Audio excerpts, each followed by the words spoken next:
Hello, and welcome to virtual workshop number 2 for Nancy Lopez Elementary School. I'm Molly Smith, planning lead from Think Smart Planning, and I'll be leading you through this workshop. As you recall, in workshop number 1, we worked together on learning context and learning process, and we have been getting individual input as well. For this workshop, we'll be looking at learning organization, and we'll be starting our work on learning environment. We'll be looking at some virtual models of other types of elementary schools for you to give feedback on. Remember that our steering committee work is very important. We bring community input, research of peers, best practices, and prior work into the knowledge that we incorporate into the teaching and learning plan, which in turn becomes the educational specifications or the recipe for design for Nancy Lopez Elementary School. Let's review what we worked on in the last workshop under learning context. Here's the feedback from that workshop. We talked about learning context, about unique assets, challenges, opportunities, and culture in our workshop.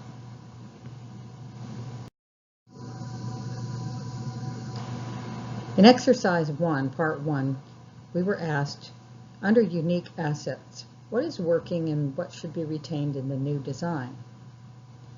Some of the most popular answers were outdoor play areas and equipment, large and adequately sized individual classrooms. The gym was seen as being in good shape. The separation of upper and lower grades was positive. The ELD classroom and program, the wide pickup and drop-off lanes, sufficient parking, simple building layout, sense of community, and computer room were all listed as assets for the Nancy Lopez Elementary School. In part 2, we said, name some unique challenges.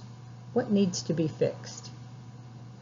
These are some of the answers that we got from your input. Safety issues throughout the school, inadequate storage, not enough staff bathrooms or student restrooms. Special needs classrooms need restrooms. There's no HVAC in the cafeteria or PE office. The kitchen is only for breakfast and lunches. The overall building is very old and needs remodeling. We need to eliminate the portables. The nurses area is inadequate. Student pickup lane near high traffic areas and no student collaboration areas. In part 3, we asked, what features cannot be taken advantage of as the school is currently designed? In other words, what opportunities are we missing? A washer and dryer for low-income students was mentioned, no meeting spaces, no sinks in the 3rd and 4th grades, making it hard to conduct science. The special education toilets were listed as inadequate. Crisis de-escalation procedures are difficult due to lack of space. Hands-on learning stations, supplemental services, restroom and water breaks, safety in the neighborhood, and the playground is not ADA accessible. And in part 4, we asked, what features are unique to Nancy Lopez Elementary School in terms of culture? The answers we got were Hispanic culture in the community, mixed cultures and teachers. Roswell Independent School District is a melting pot. We have a small school culture, stronger team approach, and good collaboration. A need for large play and large motor activities. The age group are digital natives, and our program should reflect this. We like the field trips. And the linked classroom with the technology-assisted learning is unique to our culture. What we'll ask you now is to follow the link below to go to the top concepts for learning context and rank those in ascending order. So you'll be asked to rank them 1 through 10 or 1 through 12, etc. Please follow the link and fill out the survey, and then come back to this slide and continue with the presentation.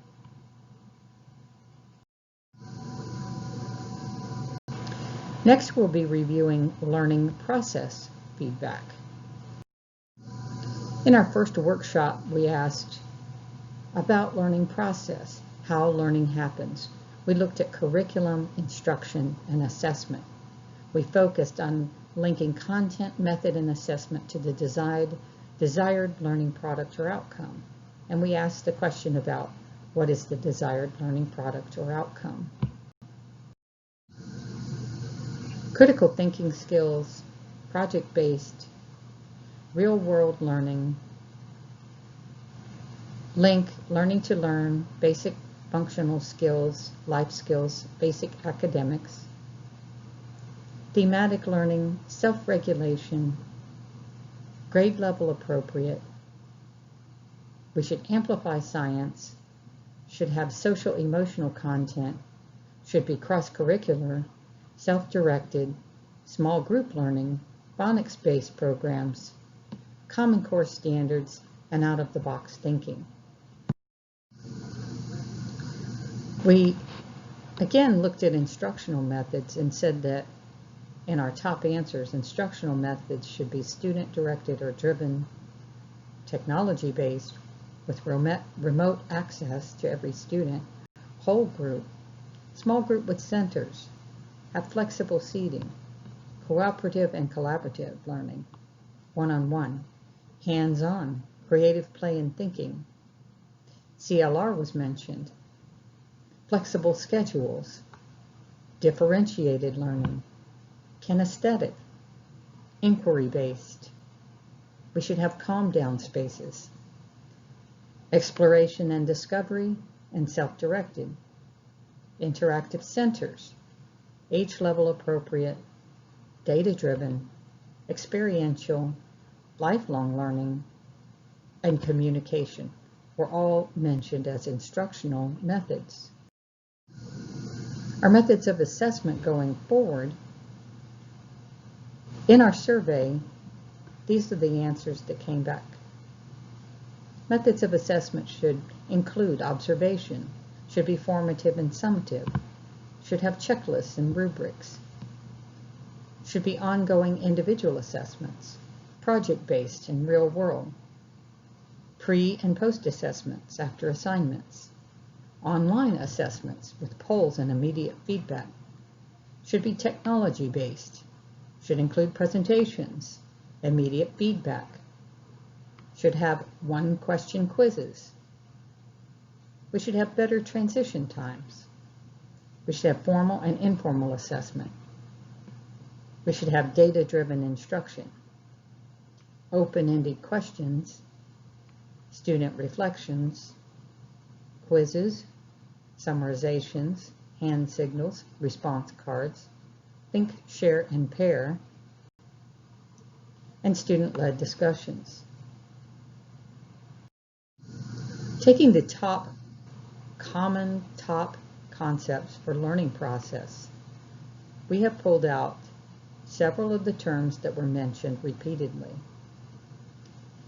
Here we've listed those in order: technology infused and supported, cooperative and collaborative learning, hands-on problem-based learning, communication skills, real-world and relevant, flexibility and agility, emphasizes social skills and critical thinking, immediate, useful, honest, and ongoing assessments, formative and summative assessments, and data-driven instruction. Utilizing these top concepts for learning process, Please follow the link below to the SurveyMonkey survey where you will be asked to prioritize these or rank them from 1 to 10 or 12, however many we have in the list. Make sure that you list them in ascending order, each one getting a unique number, 1 through 10. When you finish, come back to this slide and continue on with this workshop.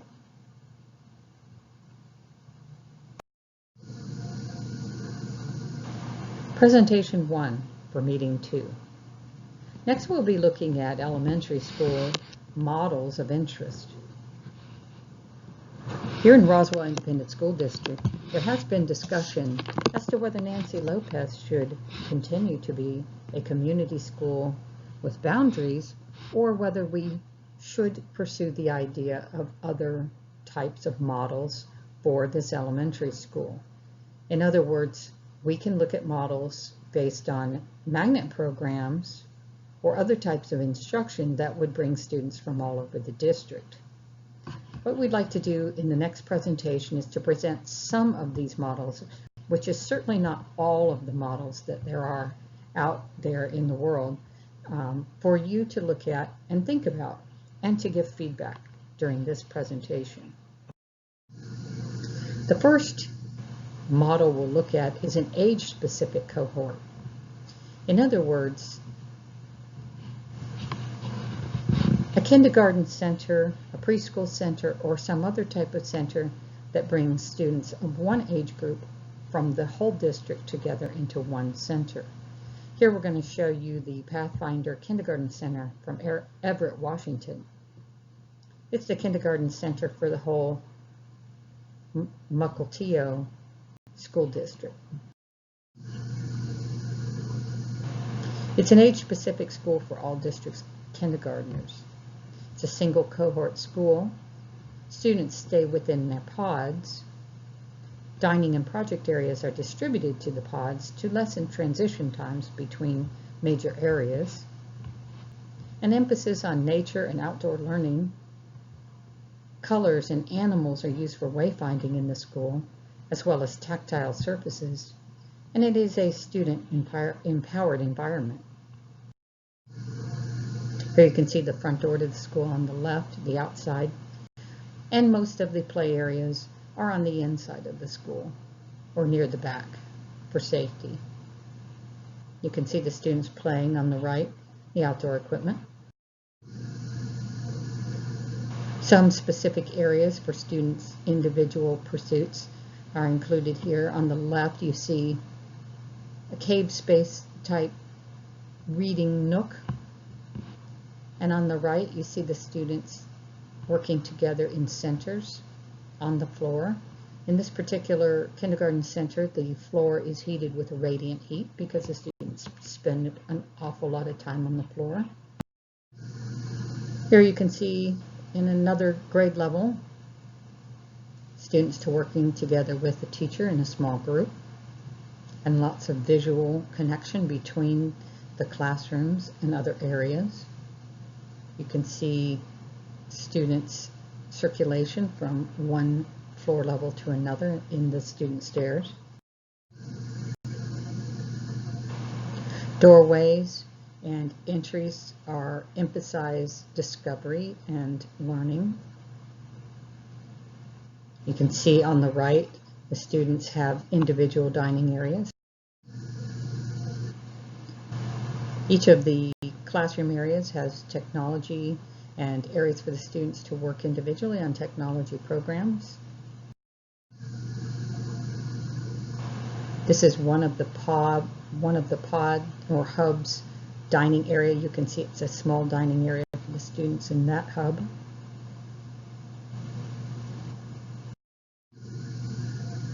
And in the larger exercise PE room, you can see that a small climbing wall is included, as well as a roll-up door to outside play areas. Here's a picture of some of the outdoor play areas again, with connection to the school behind.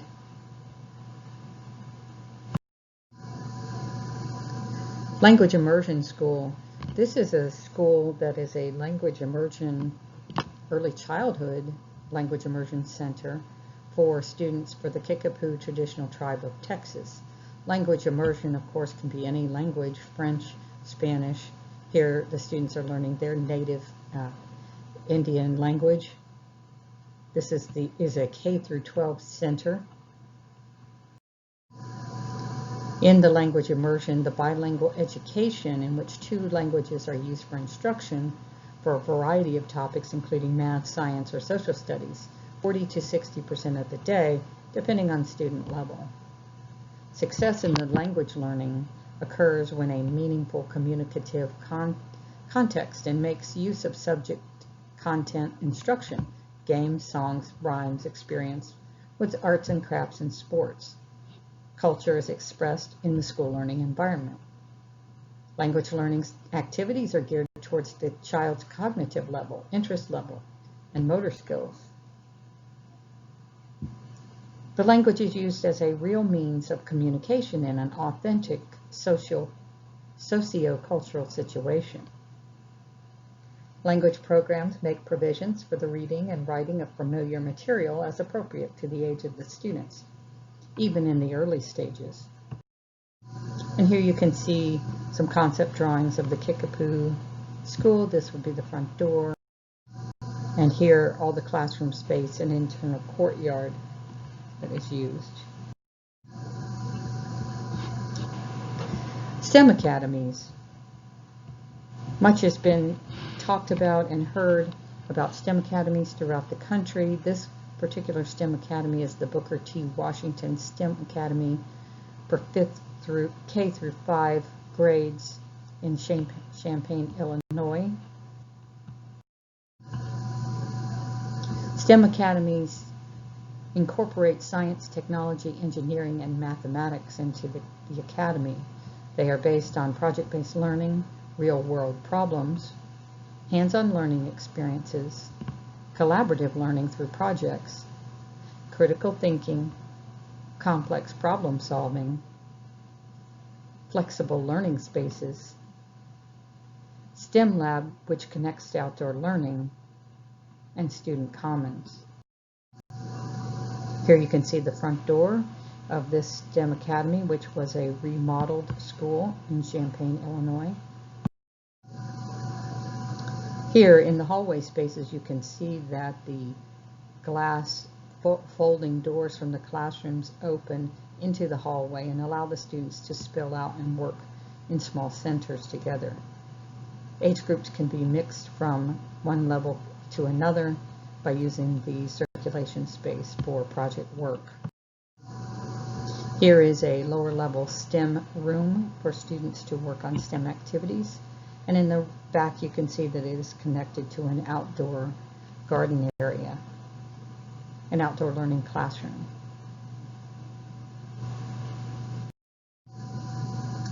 Here for upper level students are science laboratories focused on hands-on science activities.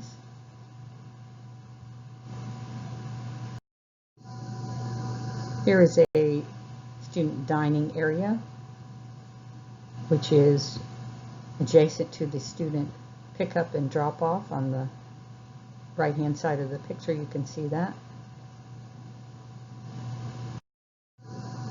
Here is an indoor student gymnasium or PE area.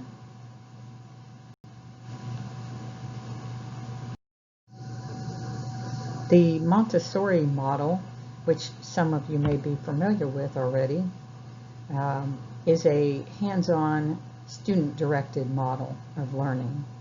We'll be looking at the Desert Garden Montessori in Phoenix, Arizona, with pre-K through 12th grade.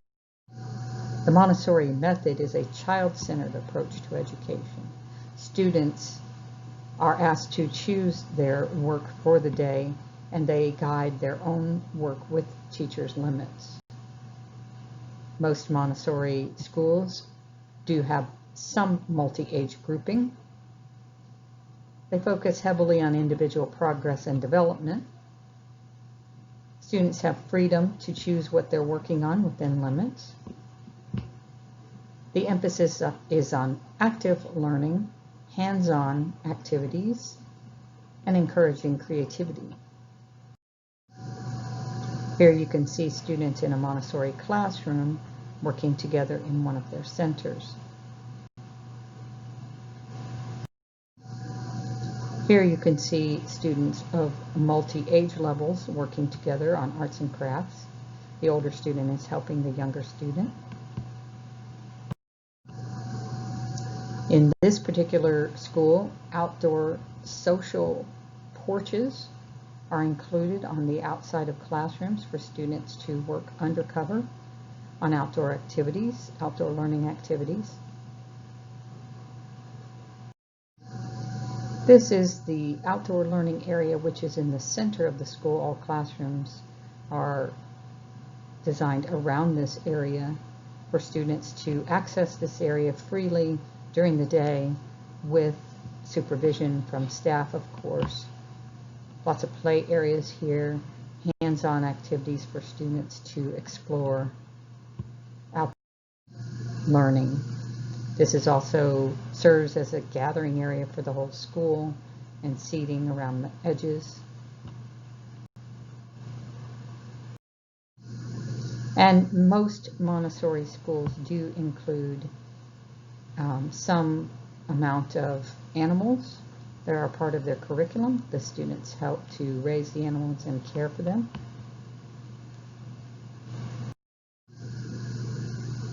This next academy is a special needs academy designed for the Clark County School District.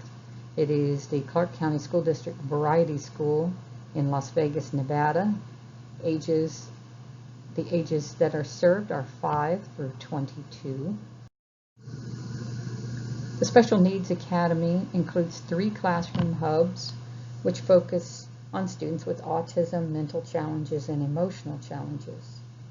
Wayfinding throughout the facility is encouraged through color palettes, art theme, and sensory features on the walls of each hub.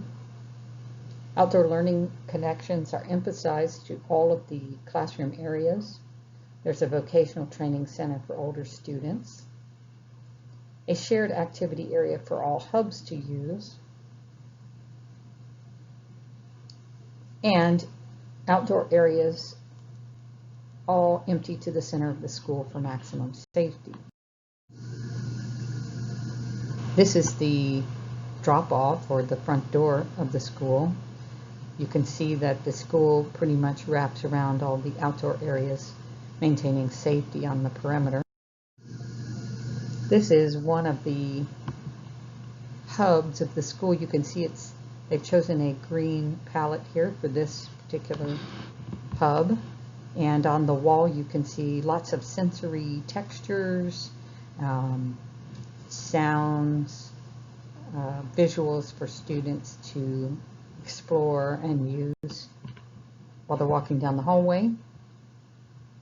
The pattern on the floor is instructive and helpful for students who are blind or challenged visually. Here you can see the other 2 hubs, each with a different color palette. Here is the outdoor area. This is a brand new school, so the vegetation hasn't filled out yet, but the play area in the back is fenced off from the outdoor learning areas for older students here to the foreground. Here is a common area for the school, which is a performance and play space. You can see all 3 colors are used in this space as it's a common area. Next we'll be talking about organization. We'll be completing exercise number 5 in this segment.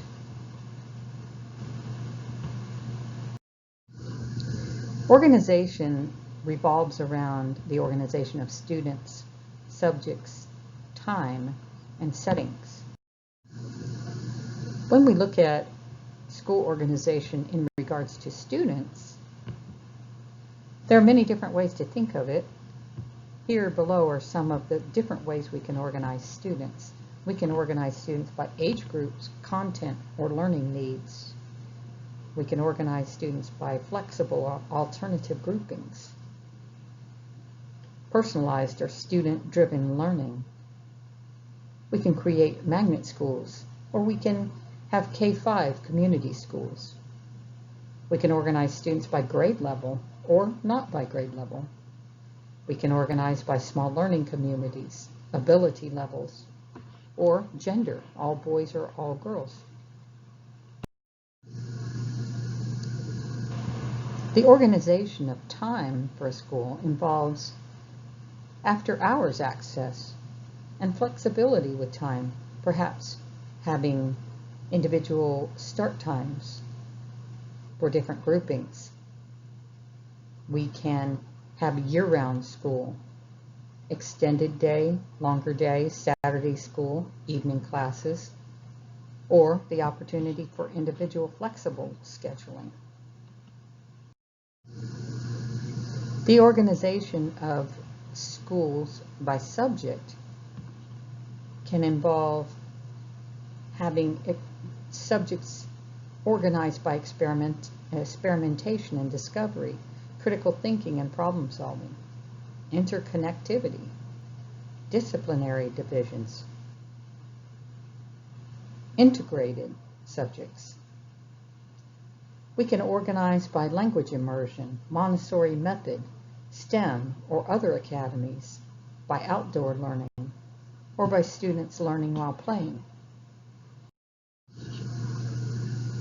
And school organization of settings involves creating the settings that will then support the organization we've chosen for our school. Perhaps we'll use flexible furnishings and settings, small learning spaces, whole group spaces, transparency between classrooms and other areas, breakout spaces, community use space, mixed use space, flexible and comfortable areas, agile spaces and furnishings, collaborative spaces, natural light or airy spaces, outdoor spaces or options for learning outdoors. In exercise number 5, we would like for you to click the link below to complete the questions for learning organization. It's important that you give your feedback in this section, as we will be pursuing the question of how Nancy Lopez will be organized in the future, whether it would be organized as a community school or some other type of magnet program, is something we really need your feedback on. So please complete the survey below and return to this slide when you finish. This is the end of workshop number 2. We thank you for participating and thank you for your time and your input. I'm Molly Smith with Think Smart Planning. My email address is below if you wish to email me with any questions or comments. Thank you.